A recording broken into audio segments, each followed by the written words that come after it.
Bonjour et bienvenue. Aujourd'hui, on s'attaque à un puzzle monumental, une des plus grandes histoires qui soit, celle de la vie sur Terre. Alors, comment en est-on arrivé là? La Terre, elle est pleine d'une diversité d'espèces absolument incroyable. Mais est-ce qu'elles ont toujours été là? Et qu'est-il arrivé à toutes celles qui étaient là avant nous, comme les fameux dinosaures? C'est ce mystère qu'on va essayer d'éclaircir ensemble. Pour trouver des réponses, il va falloir se transformer en une sorte de détective du temps. Notre enquête commence donc par une chasse aux indices, des traces qu'un monde disparu nous a laissées. Et nos tout premiers indices, ce sont les fossiles. On peut les voir comme des messages gravés dans la pierre. Un fossile, c'est tout simplement un reste, ou même juste une empreinte, d'un être vivant qui a été conservé à travers les âges. Et ce qu'ils nous disent, c'est que la vie sur Terre avant, c'était très, très différent. Prenez les trilobites, par exemple. Ces créatures sont apparues il y a plus de 500 millions d'années. Pendant presque 300 millions d'années, ils ont régné sur les mers, ils se sont diversifiés en un nombre incalculable d'espèces. Et puis, pouf, ils ont complètement disparu. Leur histoire est une preuve en béton. Des groupes entiers d'espèces naissent, évoluent et puis peuvent s'éteindre. Et la disparition des trilobites, ce n'est pas du tout un cas isolé. L'histoire de la vie, elle est vraiment ponctuée de moments dramatiques, ce qu'on appelle des crises biologiques, où un nombre gigantesque d'espèces s'éteint en même temps, partout sur la planète. Ces événements, ils redessinent complètement la carte du vivant. Pour qu'on se rende bien compte de l'ampleur du phénomène, retenez ce chiffre. Plus de 99% de toutes les espèces qui ont un jour vécu sur notre planète sont aujourd'hui éteintes. C'est quasiment tout. La vie est en fait dans un état de renouvellement permanent. D'accord, donc les espèces changent, elles apparaissent, elles disparaissent, mais comment? C'est quoi le mécanisme derrière tout ça? On en vient maintenant à l'idée de génie qui a tout changé, celle de Charles Darwin. Cette citation, elle résume tout. L'évolution, ce n'est pas une question de force ou d'intelligence, mais purement d'adaptation. Les individus qui, par hasard, ont des caractéristiques qui leur donnent un avantage dans un certain environnement, ils survivent mieux, ils se reproduisent plus, et donc ils transmettent ces caractéristiques. C'est ça, la sélection naturelle. L'histoire des phalènes du bouleau est un exemple parfait pour comprendre ça. En Angleterre, avant la révolution industrielle, la majorité de ces papillons étaient clairs, ce qui était un super camouflage sur les troncs d'arbres clairs. Mais il y avait déjà quelques individus sombres. Avec la pollution, les troncs sont devenus noirs de suie. Et là, d'un coup, être sombre est devenu un avantage. Les papillons clairs, eux, se faisaient repérer et manger par les oiseaux, tandis que les sombres passaient inaperçus. Résultat, les sombres ont survécu, se sont reproduits et la population est devenue majoritairement sombre. C'est un exemple de sélection limpide. Mais ça soulève une autre question. D'où venait cette différence au départ? Pourquoi il y avait des papillons clairs et des papillons sombres avant même la pollution? Pour ça, il faut qu'on aille voir ce qui se passe au cœur de nos cellules. En fait, il faut bien distinguer deux choses. D'un côté, il y a le génotype, ça c'est le programme, l'ensemble des recettes écrites dans notre ADN. Et de l'autre, il y a le phénotype. C'est le résultat visible de ces recettes, ce qu'on peut observer, comme la couleur des yeux ou la forme des ailes du papillon. En gros, le génotype, c'est le plan, et le phénotype, c'est la maison construite. Bon, mais alors, comment de nouvelles recettes apparaissent? Grâce à ce qu'on appelle les mutations. Ce sont des petites erreurs, des modifications qui arrivent au hasard quand l'ADN est copié.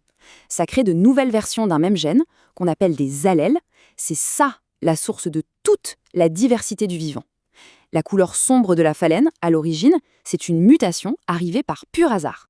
Et le point crucial, vraiment, c'est de comprendre que ces mutations sont aléatoires. Elles n'apparaissent pas en réponse à un besoin. L'expérience de Lederberg l'a démontré brillamment. Il a montré que des bactéries pouvaient avoir une résistance à un antibiotique sans jamais y avoir été exposées. La mutation était déjà là, par chance. L'antibiotique n'a fait que sélectionner celle qu'il avait en éliminant les autres. C'est l'image parfaite de l'évolution. Le hasard crée, l'environnement sélectionne. Ces différentes versions de gènes, les allèles, interagissent entre elles.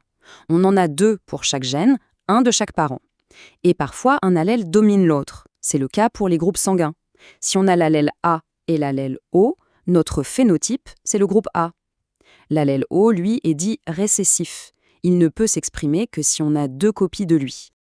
Ok, récapitulons. On a la variation, qui vient des mutations aléatoires, et on a un mécanisme de tri, la sélection naturelle. Voyons maintenant comment ce duo peut, sur des échelles de temps immenses, fabriquer des espèces complètement nouvelles. Avant tout, mettons-nous d'accord sur ce qu'est une espèce. C'est super important. C'est un groupe d'individus qui peuvent se reproduire entre eux et surtout, dont les petits peuvent aussi se reproduire. Par exemple, un cheval et un âne peuvent faire un petit, le mulet. Mais le mulet est stérile, donc cheval et âne ne sont pas de la même espèce.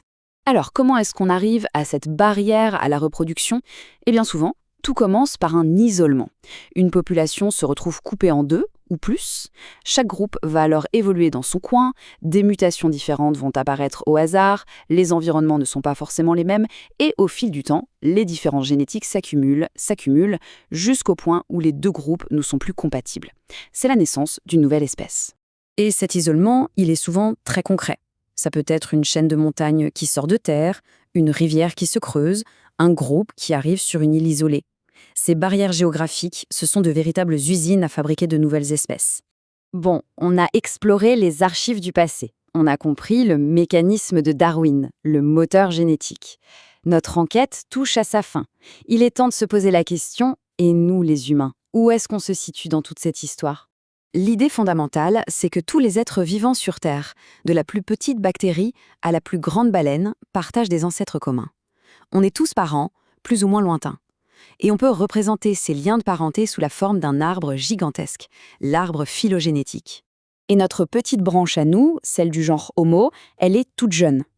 Les plus vieux fossiles de nos proches parents datent d'environ 2,8 millions d'années. Et notre espèce, Homo sapiens, n'est là que depuis 200 000 ans à peu près. À l'échelle de l'histoire de la vie, c'est à peine un battement de cils. C'est sans doute ça, la conclusion la plus importante de notre voyage. L'espèce humaine n'est pas à part, elle n'est pas en dehors de la nature. Elle est le résultat des mêmes processus, des mutations au hasard, une sélection par l'environnement, que toutes les autres formes de vie sur cette planète. Et ça nous amène à une toute dernière pensée. L'évolution, elle n'est pas finie. Elle est en train de se produire, là, maintenant, tout autour de nous et même en nous. La sélection naturelle continue son travail. La question n'est donc plus seulement d'où venons-nous, mais peut-être aussi où allons-nous ?